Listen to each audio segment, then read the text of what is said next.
kali ini kami telah melakukan pemantauan kondisi cuaca terkini di Kota Semarang, Jawa Tengah melalui citra satelit dari Zoom.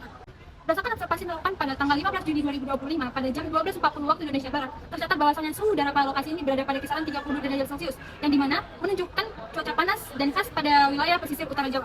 Sementara itu, untuk tekanan udara pada lokasi tersebut berada pada 1009 hektopascal yang menunjukkan kondisi normal pada daerah tropis.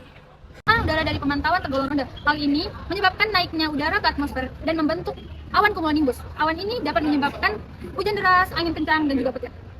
Salah satu jenis hujan yang paling sering terjadi di wilayah tropis adalah hujan konvektif. Hujan konvektif terjadi ketika di mana permukaan tanah mengalami pemanasan oleh sinar matahari sehingga udara di sekitarnya juga ikut memanas dan naik ke atas membawa uap air. Uap air yang naik ke atas akan membentuk awan. Lalu awan akan menjadi tetes-tetes air. Lalu tetes-tetes air ini ketika sudah cukup berat dia akan turun ke permukaan bumi sebagai hujan.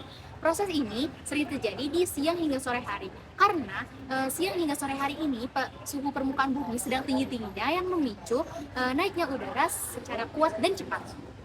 Cuaca hujan sendiri memiliki dampak yang beragam dalam kehidupan sehari-hari.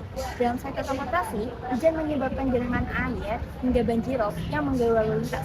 Di bidang pertanian, hujan membantu pengairan sawah, tetapi juga memicu serangan hama jika curah hujan berlebih.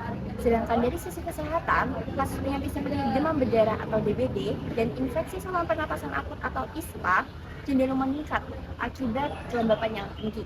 Selain itu, secara sosial dan ekonomi, hujan menghambat aktivitas luar ruangan masyarakat, terutama yang bergantung pada lapangan pekerjaan atau sektor informal. Suhu dan tekanan udara saling berkaitan. Ketika suhu meningkat, udara akan mengembang dan terasa lebih ringan sehingga tekanan udara akan menurun. Sebaliknya, ketika suhu menurun, udara akan terasa lebih padat sehingga tekanan udara akan meningkat. Perubahan suhu dan tekanan udara dapat disebabkan oleh beberapa aktivitas manusia, seperti emisi kendaraan dan industri yang menyebabkan kenaikan suhu pada perkotaan padat. Kemudian, alih fungsi lahan hijau menjadi permukiman dapat memperparah kondisi ini. Hal ini karena hilangnya vegetasi dapat menyebabkan kenaikan suhu. Kemudian, penggunaan AC, pembakaran sampah, dan bahan bakar fosil dapat menyebabkan percepatan kenaikan suhu, sehingga berdampak pada tekanan udara, pola cuaca, dan risiko banjirop. Sebagai tambahan informasi, BMKG wilayah Jawa Tengah menyebutkan Semarang tengah memasuki puncak musim hujan. Pada kondisi ini, potensi hujan meningkat, terutama pada siang hingga malam hari. Dalam jurnal meteorologi tropis disebutkan apabila tekanan udara berada di bawah 1010 hektopascal akan menyebabkan potensi hujan meningkat lebih dari 75%. Pada hari ini, kondisi Semarang sesuai dengan prediksi tersebut. Kami menghimbau masyarakat Semarang untuk selalu membawa payung dan juga jas hujan ketika bepergian. Dan juga untuk selalu menjaga kesehatan di tengah cuaca yang tidak menentu. Sekian laporan cuaca dari kami, terima kasih.